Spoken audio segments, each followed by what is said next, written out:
விராட் கோலி வந்து ஒரு selfish cricketer. அவர் வந்து பார்த்திங்கன்னா வந்து அவருக்காக தான் ஆடுறாரு.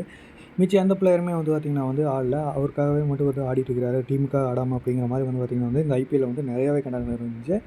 அது மட்டும் இல்லாமல் அவரோட ஸ்ட்ரைக் ரேட்டை வந்து பார்த்திங்கன்னா வந்து காரணம் வச்சே வந்து பார்த்திங்கன்னா வந்து நிறையா பிளேயர்ஸ் வந்து பார்த்திங்கன்னா முன்னாள் பிளேயர்ஸ்லாம் வந்து பார்த்திங்கன்னா வந்து விராட் கோலி வந்து பார்த்திங்கன்னா வந்து குற்றம் சாட்டிட்டு இருந்தாங்க.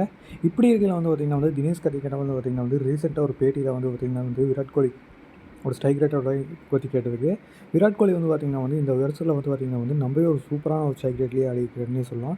காரணம் என்னென்னு பார்த்திங்கன்னா வந்து எல்லா மேட்ச்சுமே வந்து பார்த்திங்கன்னா வந்து அவர் ஒரு செமையான ஒரு இன்டென்ட் காமிச்சார். ஒரு 2014 மட்டும் வந்து பார்த்திங்கன்னா வந்து ஒரு விராட் கோலி வந்து பார்த்திங்கன்னா வந்து டாப் ஆர்டர் பிளேயர்ஸே ஆனாலுமே, அதுக்கப்புறம் வந்து பார்த்திங்கன்னா வந்து சூப்பராகவே ஆடிட்டு இருந்தாருன்னே சொல்லலாம் விராட் கோலி. விராட் கோலியோட ஸ்ட்ரைக் ரேட் வந்து பார்த்திங்கன்னா வந்து இப்போ வந்து பார்த்திங்கன்னா வந்து எல்லா பிளேயர்ஸுமே வந்தோடனே அடிக்கிறங்காட்டி எல்லா பிளேயர்ஸுமே ஆடுறாங்க. ஆனால் எல்லா பிட்ச்லேயும் வந்து விராட் கோலி மாதிரி ஆட முடியுமா அப்படிங்கிறது வந்து பார்த்திங்கன்னா வந்து கேள்விக்குறியாக தான் இருக்கும். ஏன்னா விராட் கோலி வந்து பார்த்திங்கன்னா வந்து ஒரு பிளேயரோட கம்பேர் பண்ண முடியாத கேலிபரில் வந்து அவர் இருக்கிறாரு. விராட் கோலி வந்து பார்த்திங்கன்னா வந்து வெஸ்ட் இண்டீஸ் பிச்சுக்கு வந்து பார்த்திங்கன்னா ரொம்பவே சூட் ஆகுது. என்னதான் ஐபிஎல்ல வந்து பார்த்திங்கன்னா வந்து நல்லாவே அடித்த பிளேயராக இருந்தாலும் வெஸ்ட் இண்டீஸ் பிச்சை வந்து அடாப்ட் பண்ணலினா வந்து பார்த்திங்கன்னா வந்து அவங்களால சரியாக பர்ஃபார்மன்ஸ் பண்ண முடியுது. ஆனால் வந்து பார்த்திங்கன்னா வந்து விராட் கோலினால் பண்ண முடியும். ஆனால் அவர் தேவையில்லாமல் எல்லாருமே வந்து பார்த்திங்கன்னா வந்து செல்ஃபிஷ் பிளேயருங்கிற மாதிரி சொல்கிறதுங்கிறது வந்து பார்த்திங்கன்னா வந்து நம்பவே ஒரு முட்டாள்தனமான விஷயம்னே சொல்லலாம். அதுக்கப்புறம் வந்து பார்த்திங்கன்னா வந்து நிறைய ட்விட்டரில் வந்து பார்த்திங்கன்னா வந்து அவருக்கு எகென்ஸ்டாக வந்து கமெண்ட்ஸ் வந்துட்டு இருக்குது.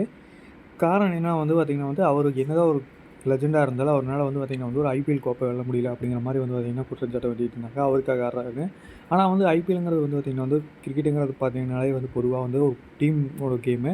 ஒரு இண்டிவிஜுவல்னால் பர்ஃபார்மன்ஸ் கொடுத்து வந்து பார்த்திங்கன்னா ஜெயிக்க முடியும். என்னதான் விராட் கோலி அடித்தாலும் கூட இருக்கிறவங்க ஏதாச்சும் ஒரு சப்போர்ட் பண்ணால் தான் வந்து அவர்னாலையும் வந்து கப்பை வாங்க முடியுமா ஒழிய கூட ஒருத்தருக்கு வந்து சப்போர்ட் பண்ணாமல் அவர்னால மட்டும் தனியாக வந்து எப்போவுமே வந்து அவர்னால மட்டும் வந்து பார்த்திங்கன்னா வந்து ட்ரெண்டிங் செட்டவெல்லாம் வந்து பார்த்திங்கன்னா வந்து அவர்னால மட்டும் காப்பாடிக்க முடியாது. இதனாலே வந்து விராட் கோலி வந்து செல்ஃபிஷ்னு சொல்கிறத தவிர்த்து அவர் இந்தியாவோட ஒரு கிரேட்டஸ்ட் பிளேயர்னே வந்து இந்தியா வந்து சொல்லணும். ஏன்னா அவர் அந்தளவுக்கு வந்து பார்த்திங்கன்னா வந்து இந்தியாவுக்காக நிறைய ரெக்கார்ட்ஸ் படைச்சிக்கிட்டாரு. அது மட்டும் இல்லாமல் டெஸ்ட் அணி இப்போ இருக்கிற காரணமே வந்து அவர் தான்.